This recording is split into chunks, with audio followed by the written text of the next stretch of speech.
Every year, we get an MVP from each league, but not all MVPs are made equal. Let's go over the last 10 MVPs over the last 5 seasons and rank them from worst to best. This will be from 2018 to 2023, skipping 2020 for this purpose, but I'll talk about where those guys would have ended up later. Number 10, Bryce Harper, 2021. Even though he was the overwhelming winner with 83% of the first place votes, no other MVP since 2018 has a lower percentage. Harper's Phillies missed the playoffs that year, but it wasn't because of him. He hit 306, that's 6th place on the list, 35 homers and 84 RBI, second to last for both, middle of the pack with a 1044 OPS, and had by far the lowest WAR of all 10 MVPs. 5.9 is more than a win behind the rest of the pack. Number 9, Paul Goldschmidt, 2022. He got 90% of the vote, and his .317 average puts him at 4th. His 35 homers matches Harper's from 2021, but he drove in way more runs, tied for second with 115, leading the Cardinals to an NL Central title. He is only one of 2 MVPs that didn't finish with an OPS over 1,000, ending up at 981, and he's third to last on the list in WAR, 7.7. Number 8, Christian Yelich, 2018. He wasn't unanimous, but he checked in with 99% of the first place vote. His .326 average led the National League, and he's third among MVPs, hitting 36 homers, that's 7th, and drove in 110, that's 4th, also throwing in 22 stolen bases. Still, his 1,000 OPS puts him at 8th place, and 7.3 WAR is only better than Bryce Harper. That was his first year in Milwaukee, and he was the main driver in getting the Brewers to win the Central, and within a game of winning the pennant.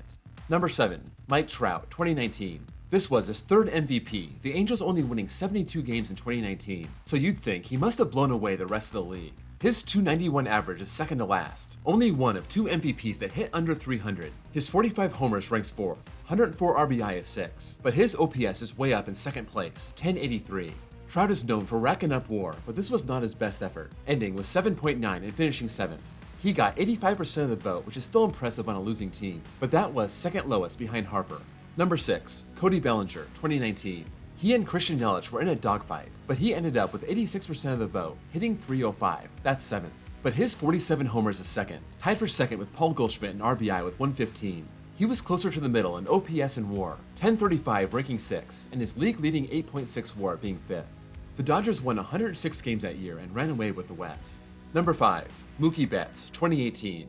The Red Sox won 108 games that year, and Mookie Betts collected 98% of the vote. He led the majors with a .346 average, first among MVPs, but it's no surprise his power numbers were down. Even though 32 homers is nothing to laugh at, that's last, and 80 RBI isn't bad for a leadoff hitter. His 129 runs scored leading the majors also stole 30 bases. He still led the majors in slugging at .640, his OPS sitting at 1078, that's 3rd place, and no MVP on this list has a better WAR at 10.7. Number 4, Ronald Acuna, 2023. Let's start with his 73 stolen bases. That's more than double than anyone else in the list, and he was on base a lot, hitting .337 and finishing 2nd. Also a leadoff man like Betts, he hit 41 homers, 6th place, and knocked in 106, 5th place. His OPS ended up at 1012, so that's only 7th, and his 8.2 WAR is bottom half at 6. The Braves won 104 games, and Acuna won 100% of the votes. He was the most dominating player in the National League by far. Number 3, Aaron Judge, 2022. This was close to a Triple Crown season, his average falling short a bit at .311, that's 5th among MVPs, but his home run and RBI totals are off the charts. 62 homers, 131 RBI. That clears the rest of the field by 15 homers and 16 RBI. He's also the only MVP with an OPS over 1100, finishing at 1111, beating Mike Trout by 28, and aside from Mookie Betts, he was the only one with a WAR over 10.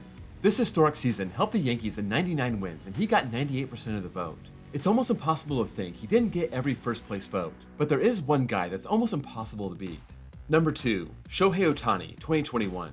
This was his 4th season, but he finally realized his full potential. His average is by far the worst of the bunch, .257 being 34 points behind Trout. His OPS was .965, also last, but he was 3rd in homers with 46, 100 RBI which is 7th, and his WAR was a major league best 8.9, also stealing 26 bags. Part of the equation was his pitching. 23 starts, 130 innings, won 10 games and finished with a .314 ERA. Not a full season, but those stats put him among the best pitchers in baseball. This 77-win team didn't make the playoffs, but Ohtani got every first place vote. Number 1, Shohei Ohtani, 2023. This was his contract year, and he took his 2021 season to a new level. First, he raised his average to .304, still only 8th. Led the league with 44 homers, that's 5th. Drove in 95, that's 8th. led the majors with a 1066 OPS, 4th place, and also had a Major League Best 9.9 WAR, 3rd place, and a whole win better than 2021, adding in 20 steals. On the mound, he was almost identical, the same 23 starts and an ERA 4 points better, and before he hurt his arm in August, he had a real shot at the Cy Young. The Angels only won 73 games, but once again, Ohtani got 100% of the votes. I mentioned the 2020 winners and left them out. It's just too hard to compare stats from a 60-game season. Let's start with Jose Abreu, hitting .317 and having a .987 OPS, finishing with 19 homers and a league-leading 60 RBI. That's 1 RBI for every game, on pace for an insane 162 with 51 homers. Also was on pace for 8.1 WAR. Had he actually followed through with that, I'd have to slide him in 4th place, right behind Judge but ahead of Acuna. Freddie Freeman ended the season hitting .341, 1102 OPS, 13 homers and 52 RBI, on pace for 35 and 143, his WAR pushing 9. The power would have put him second to last in homers, but he would have been number 2 in average, OPS, and only behind Abreu in RBI. I would put Freeman right behind Acuna and ahead of Betts. So that's all. Let me know what you think. This wasn't easy to rank, so if you disagree, sound off in the comments below. If you enjoyed this video, please drop a like, and if you're new here and want to see more like this, please give me a sub. Thank you all for watching, and I'll see you all next time.